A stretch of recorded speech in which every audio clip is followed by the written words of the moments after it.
This episode of the Rare Moment Podcast is coming to you sponsored by the Charlotte Podcast Studio. If you are in the Charlotte area, surrounding areas, I don't know what's surrounding. I just moved back here. I don't know. But they're bringing you the best content when it comes to anything podcast related. No matter what you want to talk about, what you want to do, they will get you covered. And if you say Ramon sent you, they might help you out, but that's between me and you, okay? Don't tell nobody. Click the link down below, and the website is right here, charlottepodcast.studio.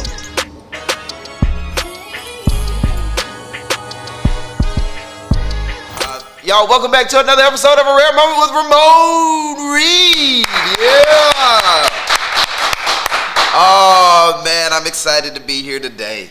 It's the same day, actually. I'm not even gonna lie to y'all like that. I'm not about to sit up here and act like it's a different day. No, we're hammering him out in one day. And y'all are gonna watch just on a different week, okay? This is efficiency. The word of this episode is efficiency. If you're not being efficient, you're wasting time. I don't know what to tell you. That's why I have on the same pants, but a different shirt. Once again, rare clothing. It's a mindset. It's a lifestyle, okay? You got to refuse average and reach excellence. I keep telling y'all this, not because I'm selling these clothes, but because I really believe it. It's really me. I'm really living it. Like, do I not look rare to you guys? Look at look at my lips. They're not dry. There's a lot of dry lip folks out here. I'm just trying to tell you, like, you go and rub your lip on the wrong thing, you just snatch your whole bottom lip off. Now you out here looking like Seal without a bottom lip. See, we don't. I'm just saying. So I live this thing. That's what I'm trying to reiterate. Before we get into this episode, make sure you like, comment, subscribe, rate, and share. Tell your friends about it. This is a place where, I don't know, I'm really trying to figure out what it is. I've put a lot of labels on the show before, and I'm like, you know, it's me. It's me talking about what it is that comes to my mind, what it is that I've seen in a recent event. Speaking of, for my opening monologue, let's go ahead and get into it. It has never, ever been more difficult to follow God than the times we're living in right now. Because let me tell you something, the way folks be BBL'd up out here, the way folks be looking, I be wanting to pop some buns, okay? I be, hey, come here, let me, hey. But that's not necessary. That's not needed. I found that in this area of my life, I have been thriving the most, doing the best, focusing on me, only having my energy within my orbit. What people, you know, real conversation though, I don't think we educate our young people enough on what it is to have sex. You know, like, it's fine. If you want to be out here slinging and danging, do that. But I'm just saying, know what you're doing when you're doing it. Why me, looking how I look, achieving what I'm achieving? Why would I let somebody who may not be where I'm at, why would I transfer energy with them? Why would I let them give me what they have and I give them what I have? See, now that's not a fair exchange. No, the only person benefiting from this is the other person on the other end. You know what I'm saying? Like, I don't I'm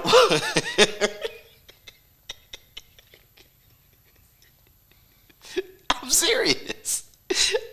Like, I don't want to jeopardize my trajectory for a good time, is what I'm saying. And I think if we are more conscientious about that, not saying you got to do one thing or the other. I'm just saying we should be more decisive on who it is that we choose to share that experience with. Because before you know it, you look up. No, really, you look down, and you think all swole up and everything. You all you all swole up down there. See, now you sitting in somebody's waiting room. And look at you. All you had to do was be disciplined. That's all I'm saying. It's really simple when you think about it. No. I keep telling people the power of no. I told y'all this the last episode. I'm going to tell y'all this again. The power of no is important. Let's keep on moving to our Out of Pocket segment. I don't know if y'all have seen it. Let me know if y'all have seen it. But Cynthia Erivo, who's uberly talented, can sing, can act. She's great. She is playing Jesus Christ. And, my God. She's playing Jesus Christ in Jesus Christ Superstar, okay, at the Hollywood Bowl. um, I've been asked, Ramon, what do you think about this? I'm gonna tread lightly around this subject, but I am gonna give the truth. Um, well, whew, that's strong. What I want to say is strong. Like it mm, mm, mm.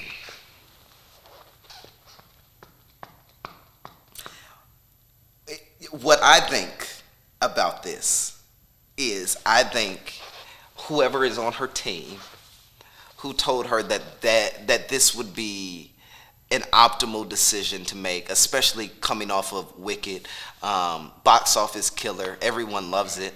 I think it was a poor choice to make. I think it's not tasteful, and I think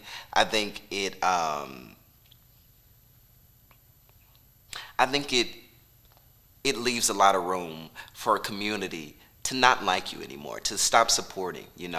I think it's a very tenacious decision that they made. And quite frankly, Jesus isn't a woman. Like, it's really that simple. Like, Jesus has never been a woman. This is why, this is like us having a lesbian Santa Claus couple, So it's like, now we have Mrs. Claus still, but now Santa Claus is a woman as well. Like, well, Santa Claus has never been a woman. Y'all see what I'm saying? Like, it don't work. This is why we have the Mother Mary, the Virgin Mary. She could have played the Virgin Mary. Let's get her in there as the Virgin Mary, and we can get Idris Elba as Jesus Christ. Boom! I just fixed the show in one go. Yeah, I think they're both British. Like, it's simple like that. But we can't have Santa Claus be a woman and have Mrs. Claus. It doesn't work like that, Like, we're having Jesus Christ be a woman. Okay. I'm interested to see how this is gonna go. I want to see what their plan for it is, because I've never seen the show. I know it was a hit Broadway show, especially when I was coming up in my career. A Jesus Christ Superstar, people were watching it. People were buying the tickets. I always felt weird about it, honestly, like a rock musical it is about Jesus Christ, like his last days, going up into the, I don't know. I don't think it works, guys. Like, Jesus is on the cross and they're like, and he hung his head. I don't think it works, guys. But that's what they chose. That they said that Cynthia Erivo would be a fantastic choice for this. And quite frankly, am I open to this? No, I don't like it. I do not stand this at all. However, I do want to see their take on this thing and how they'll pull this off, because it's not. I feel like they gave us this. I feel like they gave the community this. Like, oh yeah, well, Black Jesus. Like, when they were doing Jesus Christ Superstar on Broadway, I don't think he was black at all. If I remember correctly. But it's like, oh, our community would love this. But it's like, I don't think so. I don't think, like, once again, Idris Elba. We could have had a Denzel Jesus. We could have had who else? If you want to go younger, we could have had a Michael B. Jordan Jesus. We could have had anything else other than this. I feel like it, I was reading the comments and they said the only religion that they like to play with is Christianity, and quite frankly, that is true. Like, we don't see these sort of things going on, like on the show, The Book of Mormon. I forget the premise, but it's not anything. I've heard it's a crazy show, but I don't think it's disrespecting the religion. And I think a decision like this, it's just distasteful. It's very distasteful. I feel like a better decision could have been made easily. I feel like somebody else could have been picked easily who would have serviced the character very well, if not better than Cynthia can. It's a weird choice. It's a weird commitment, in my opinion. Moving on, okay. Guys, Me, I'm a thinker. I like to think through things. I like to process things. I like to analyze things and see why something was, why it was, or why it happened that way. Um, and in me thinking and brainstorming, even for my career and things that I want to do, I constantly found myself in a place of like, well, I can't do that because then I'll be Xing out this community or this group of people, and now they won't want to watch this thing or see this thing, or I can't sing this because then this group of people won't like that. And then in my whole thing of thinking and going through like how I wanted to structure the podcast, how I want to structure other things that I'm working on, I really the main thing that was in my head was you will surrender your calling for mass appeal. And what I mean by that is what you're called to do. If you're trying to accommodate everyone, you will surrender it. You will most likely lose whatever it is that your purpose is here, because you're not. This is why we have people on the earth. We're not meant to service everybody. We can't. Everybody will never like what you're going for or what you're doing. So then when I got that word, I was like, oh my God, you will surrender your calling for mass appeal. That's exactly what I'm doing. Like I've even recorded content that you guys have never seen that wasn't me. I was talking about things, saying certain things, acting a certain way that just wasn't me. But I'm like, they will like this. I think that's the problem with streaming as well. Although streaming it's dope, it's cool, it's a great outlet, a new form of entertainment in media, in a way to consume media. I feel like streaming. It's not real. Nothing about it is authentic, and I believe authenticity is art. I was actually in New York yesterday talking to my friend about he just finished his album that he's been working on for 3 years, and there's this one song on his album. He put it as the last song on the album. He's been scared to release it because it's really authentic, it's really vulnerable, it really comes from his heart. But every time somebody hears this song, they're like, oh my God, that's it, this is the song, this is what's going to get you to blow, this is what is going to take you up to your next level. And I feel like a lot of times we are scared of that authenticity because it's exactly what it is. It's authentic, it's us, it's our truth, it's our vulnerability. And now we want to withhold it from other people, in the sense of when we create art, we want to keep it away from those who might need it. Authenticity is also a way of saving people, and I don't think people understand that as well. Like, with you being just honest and saying your true experience, you could save somebody. Somebody could identify with your story and your experience and be like, you know what, the fact that he made it through it makes me think I can go on another day. But if we don't let people hear these things, or if we're not honest enough and vulnerable enough and strong enough at least to share these things, then who can we save? How can we relate to one another? Because as much as we are different, we are the same. We're all living on this earth, so we have same experiences in some way or shape. We have experienced the same things, is what I'm trying to say. So now that I'm in this place of like, you know what, this is me, this is what I want to do, this is how I want to dress, look, act, speak, or think, I've been finding myself confused, honestly, on what it is that I am placed here to do. I am confused. What Cat Williams say? I stand before you today as I live and breathe. As I live and breathe, I am not certain on what it is that I'm supposed to be doing. Even on me recording this thing, recording, not this thing, but recording the podcast, I know that I'm supposed to start it back up, but what am I supposed to be talking about? What message am I supposed to be giving to you guys? What should I be saying? Am I here to motivate? Am I here to provide laughs? Am I here to be honest? And as I've been allowing myself to find what that is on my own time, I think especially young people, believe it or not, I feel like young people feel like they're on a clock. Well, I do, at least. I feel like I have to figure out something now. People need something from me now. They need me to say something now. But it's like, if I rush it, then it'll never be what I was supposed to say. So I've been really trying to focus on taking my time and finding what it is that you guys need weekly. What do you need to hear from me weekly? And above all, I think it's the truth, So for this episode, the goal is to give the truth about where I'm at and what I've been going through and how I've been feeling about a thing. I want to talk. I want to talk about loneliness. I think we'll have the topic of this podcast be alone. Because it's a beauty that comes in being alone, and it's also a war as well. It's like how do you respond when it's just you and it's nobody watching and the doors are closed and all you have to rely on in a moment is yourself, is your mind, is your thoughts. And as I was living alone, as you guys know, I lived alone for a year and I said, that's enough. I've got it. So we'll go back to it in a little bit. Not right now, though.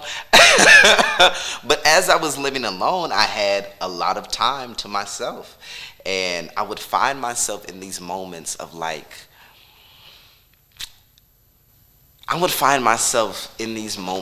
feeling like there was no one on my team. There was nobody here to push me. There was nobody here to root for me like they used to when I was younger. And that's just because there's now various factors in play. There's distance in play. There's other life circumstances going on there. Now that I am adult, I'm not people's number one priority anymore. Like even with my mom, I'll be honest here, me and my mom have a fantastic relationship. I love her so much, as she's my best friend. I'm actually actively trying to convince her to drive my car so I can drive hers. I love driving her car. It's the best, right? But we're working on that. But anyway, with my mom, she's going through a multitude of things. She has a lot that's been thrown on her very quickly, to which I understand that, but I felt like she wasn't giving me enough time that I need. Oh, here we go. Oh, here Ramon go. He needs some more time. No, it's not that. I just need the beginning of the day and I need the end of the day. I want to begin the day with somebody I know will always love me. Oh, I'm so good with words.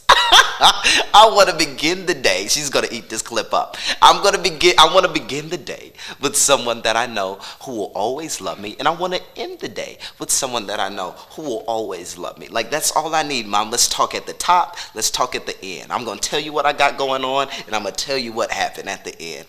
And we used to do that a lot, but then it slowed down. And I'm seeing all these things my mom is doing, and I would call her. She wouldn't answer. I'm going to call you back. I'm going to do this. And I'm like, wait,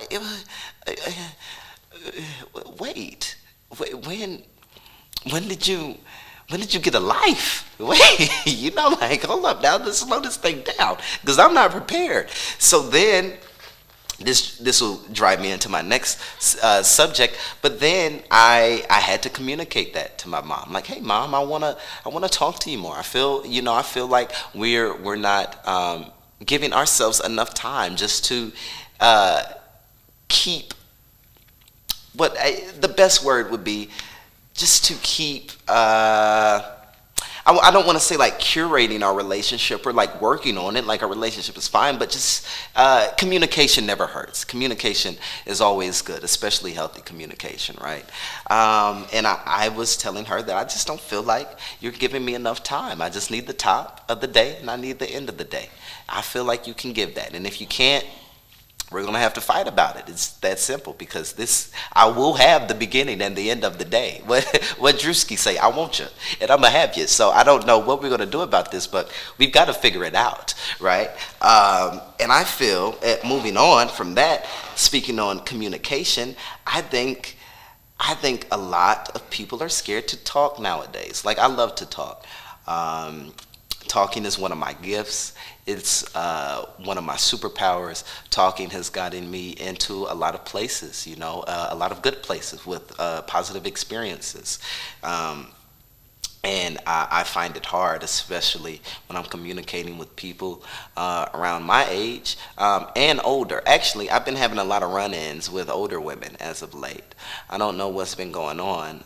If it's a pheromone I'm giving off, or this beard that I have coming in. I don't know what's happening. But I...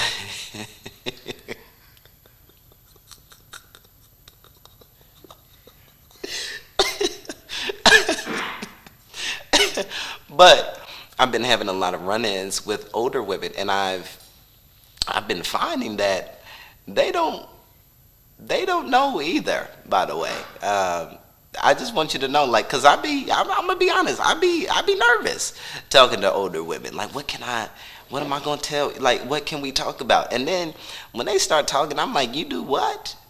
And what? And who? So you what? Huh? So you're teaching kids. You're still staying at home, okay? But you haven't cooked, and how you haven't? When do you change your sheets? Like, just the little stuff, and you'll find that they do not know. So communication rules the nation, as they say. And I feel like if we talked a lot more, like a lot of my problems that I've run into, and a lot of my relationships have stemmed from not talking about how I feel. And then once again, because I'm a thinker, I'm analyzing. I'm like, well, why do I feel a certain way, right?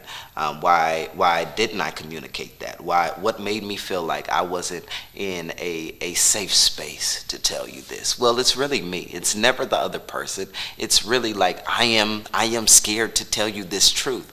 But I've also seen I've seen a lot where you keeping something from somebody, you not telling them something, always does more harm in the back end than it'll do good. It's like raising a child, I think, and like that child is getting older, and that child is spreading their wings, and they're getting into dating, and they're getting into finding themselves and how they want to dress, and you're like, no, you can't do this and this and that. Well, that's how you get a crazy child. That's how you get a child. That's how you get preachers' kids. Anyway, so talking about surrendering your calling for mass appeal, it reminded me of the scripture. This Joshua 1:9, real fast, quick little Bible study. Joshua 1:9 says, remember that I commanded you to be strong and brave. Don't be afraid, because the Lord your God will be with you everywhere you go. It's very simple, and I think we forget these words or these short scriptures, but it's just like, I have made you not to be afraid. I have made you to be brave and courageous. Be strong and courageous in the Lord. It's simple, I think the word also says, when it comes to worrying, because I know how easy it is to worry out here. There's so many things that we can consume and see, so many facets to our life, and we're like, oh, well, what if that doesn't happen? What if this doesn't happen? Well, the word says, I'm paraphrasing here, right? But it says, does worrying add but one day to your life? And then it goes on to say that the birds wake up every morning and fly around and expect to eat. They don't hope they will eat, but they expect it. That food has to be supplied, and every day they do eat. So if God cares about the birds like that, well, how much do you think He cares about you? That's just the little birds. You are His creation. You are His son and His daughter. Why would you be worried? He got you. Relax. Kick your feet up. Drink some coffee. Tea. I'm not a coffee person. Decaf me. Well, do we have decaf? No decaf tea here. That's all right. I'm gonna treat you. Would y'all like a coffee machine? I might treat y'all to a coffee machine. You just add security, but espresso. That's what you want. Oh, see, y'all be amped in here. See, that's the problem. See, they be amped. I mean, they are about 2 steps away from cocaine. They talking.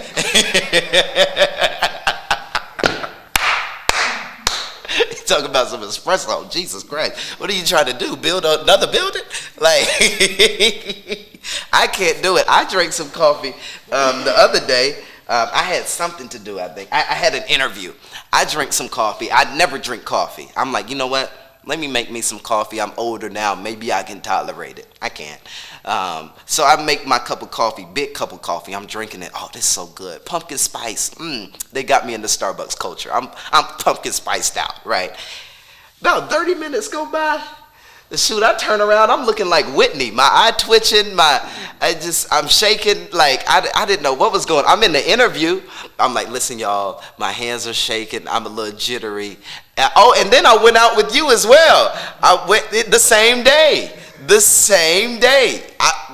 I was jittery that day. I can't do coffee, long story short. Okay? I had a story I wanted to share about childhood trauma. Because childhood trauma is real. I feel like I've told this story on the podcast before, but I probably didn't upload the episode. And these core memories, it's the little things that stick with you. And I had a very good childhood growing up, with the exception of a few things, and these are one of these things. Well, I'll tell you a couple. One was when I liked this girl, and she said, this was in 4th grade, and she said we couldn't date because I didn't have a shoe game.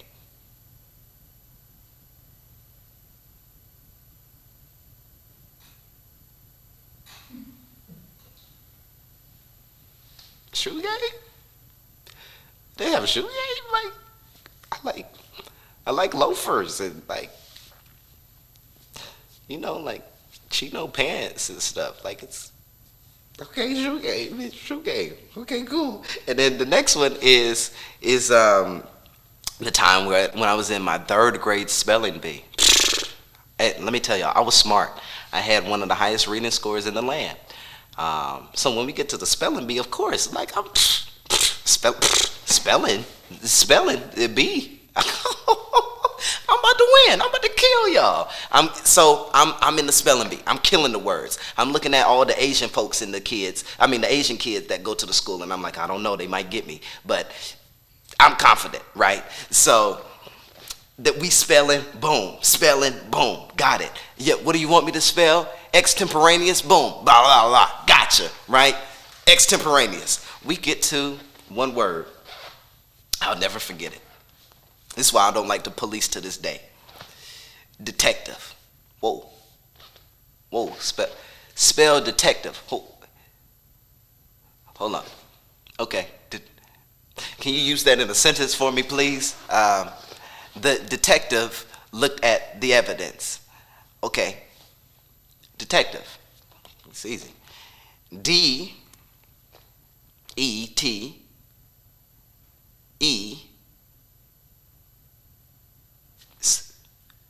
cease. Detect. Hold on. I got it. Detective. DETECTEVE.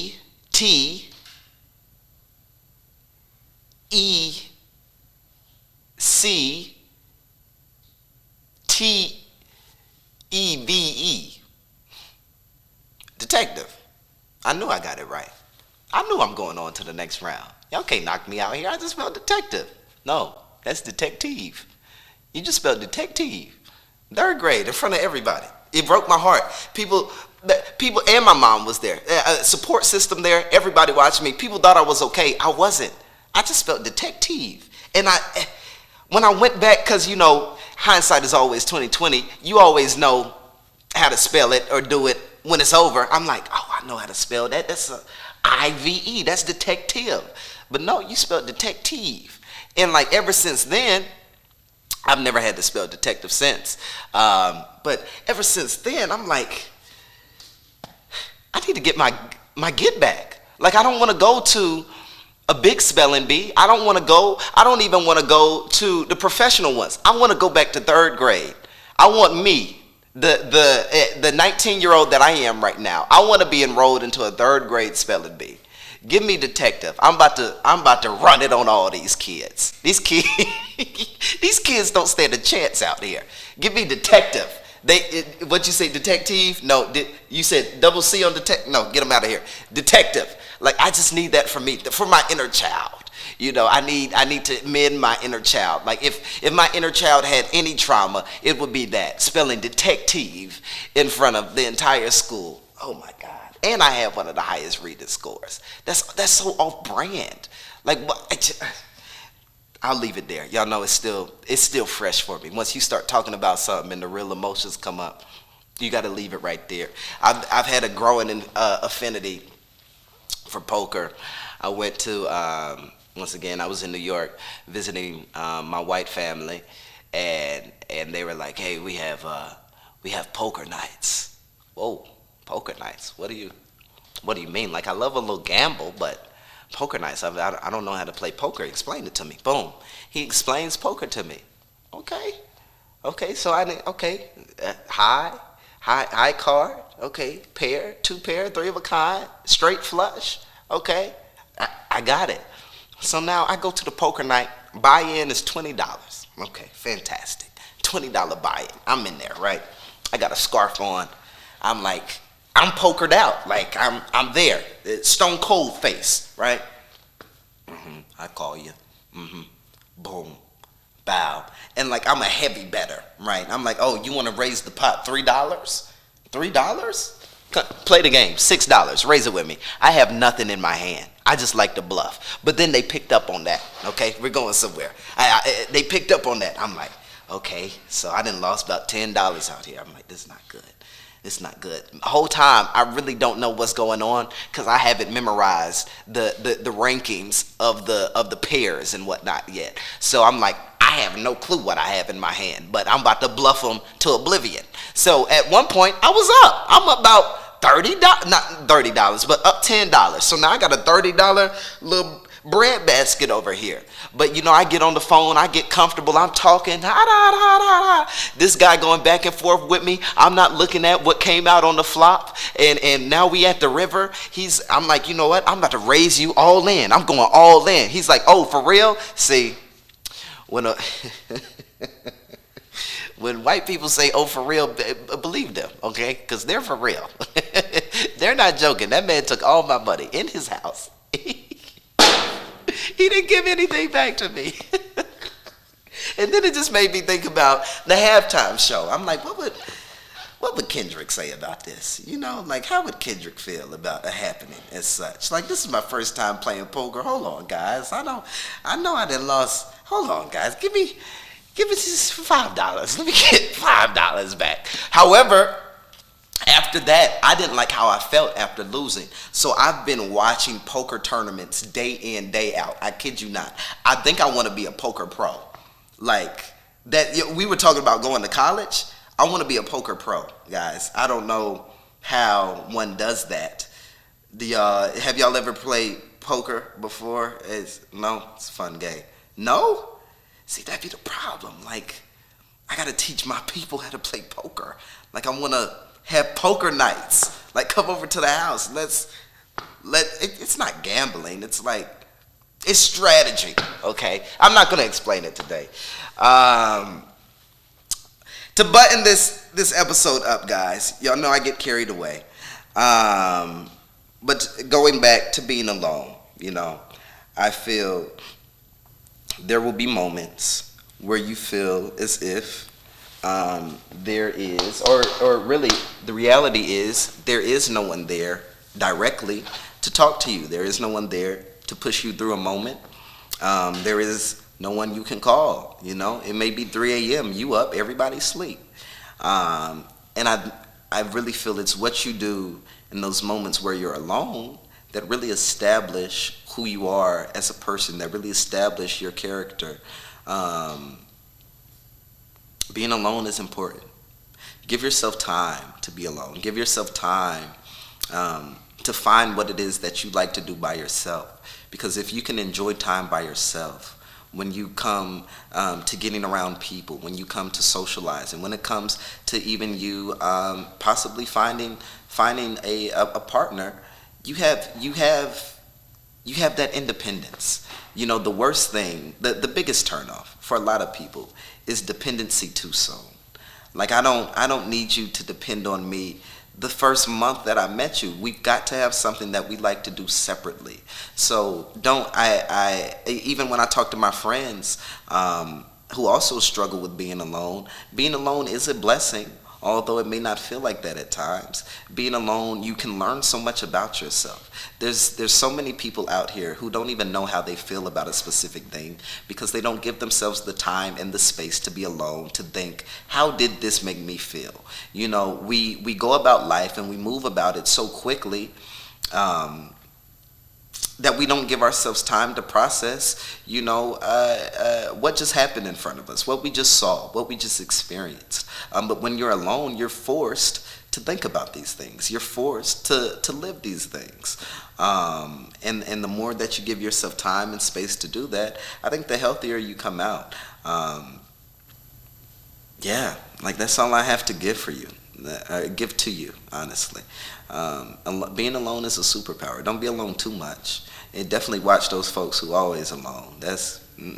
You want something. Yeah, I know what you got going on. And I don't want any parts. You always alone? Okay. Okay, I'll be over here. But I'm going to shake your hand. So whenever you do what you're going to do, just remember me. I liked you, okay? Y'all, I have nothing else to give you. Thank you so much for watching this episode. Make sure you like, comment, subscribe, rate, and share. I want you to know the next time that I post an episode. Make sure you also click the link down below. Go shop Rare Mindset. It's not clothes, it's a lifestyle. Once again, we're living it every day. If you want to be a part of this higher level of thinking, this elevated way of living, go get you a shirt. Go get you a little little sweatsuit. Get you something, it'll be good to have on. It's a statement. I'll see y'all on the next one. Peace out.